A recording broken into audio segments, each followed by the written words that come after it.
Well, to be fair, I mean, as Herman said, the love for the game. And I don't think I love anything in life more than cricket. So when you go out to bat or when you go out to represent your country, I don't think any other thoughts are there in the mind. When you put on the Indian jersey, the only thing you want to do is represent India and win the match for the country. Oh. And yeah, I mean, the biggest motivation is that when you put on the jersey and the India is written. I mean, I always tell everyone that once you put on the jersey, you just keep all your problems Everything aside else, and just be on the field because you have a responsibility and you are one of 2 billion people who are representing your country. And I mean, just the thought of that is enough for you to have that razor sharp focus and do what you want to do. Beautiful.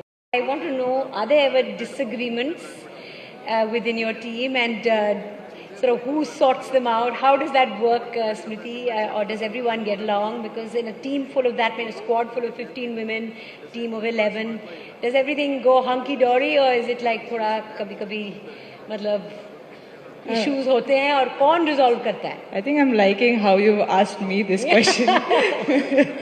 all the nicer ones were there. No, you look like you're the kind to resolve issues.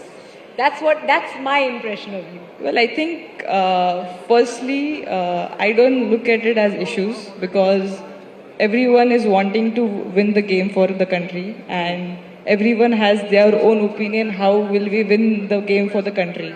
Healthy discussion. So So united in purpose when you're out there, but there can be issues in the dressing room. कभी कभी होते होंगे. अब देखो women's cricket के बारे में लोग जानना चाहते हैं और तो वो inside story थोड़ी तो बतानी पड़ेगी आपको. But genuinely, if we don't have that discussions or arguments, we aren't winning on the ground. Because if we do not have those sort of discussions where we are disagreeing to Right. something, that means we are not passionate enough to win the match for the team. So we do definitely have those sort of discussions. I wouldn't again say it's arguments. I would still term it as discussions because I mean, of course, we have to select the best 11. We have to decide if you are batting first or bowling first, and everyone has their own opinions about how we will win the match. I don't think anyone is correct or wrong. They have their own thought process that how would we win the match for the country.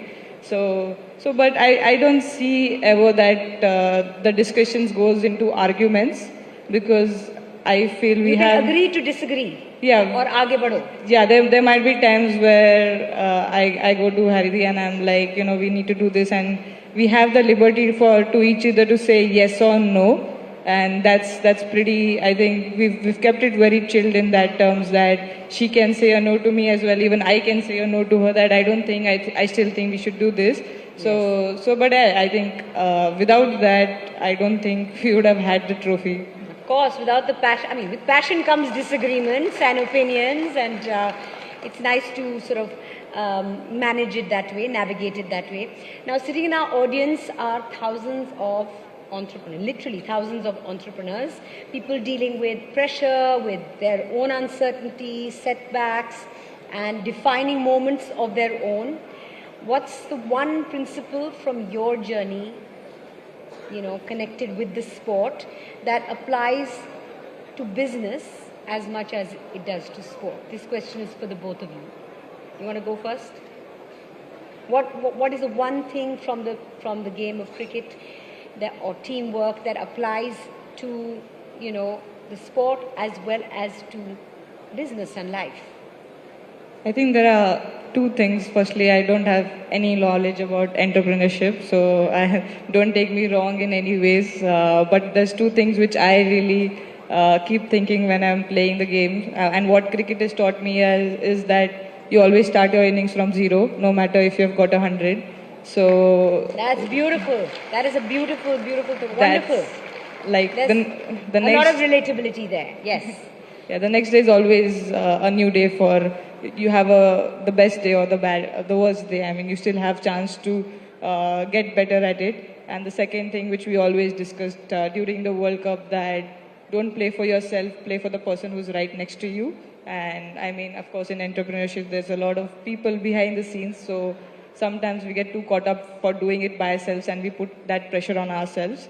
But sometimes when you start thinking that I want to do it for the person right next to me, I mean the job gets a little easier. So that's what we kept discussing, that we have to do or play for. Like I wanted to score 100 for the person right next to me rather than for my own self, which really helped. That gives you another kind of drive altogether, doesn't it?